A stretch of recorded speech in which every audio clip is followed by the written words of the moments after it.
வாழ்க வளமுடன். சத்வ, ரஜோ, தமோ என்று 3 குணநிலைகள் மனிதனிடம் உண்டு.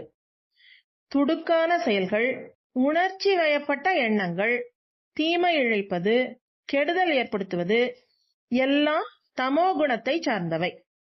ஊக்குவித்தல், இன்பம் அனுபவித்தல், தூண்டுதல் என்ற நிலைக்கு எந்தெந்த குணம் எந்தெந்த செயலால் வருமோ அவையெல்லாம் ரஜோகுணம். ரஜோகுணத்தில் என்னென்ன இன்பத்தை அனுபவிக்க வேண்டும் என்ற அளவுக்கு எழுச்சி உண்டாகும். அந்த எழுச்சியில் இன்பம் அளவுக்கு மீறி துன்பமாக மாறும்போது தானாகவே தமோகுணமாக மாறிவிடும். எந்தெந்த நிலையில் துன்பம் அல்லது கெடுதல் என்ற எண்ணமும் செயலும் உண்டாகின்றதோ அதுதான் தமோகுணம். எண்ணம், சொல், பொருள் எதுவானாலும் துன்பத்தை தரத்தக்க செயல்களை தூண்டக்கூடிய அளவுக்கு மன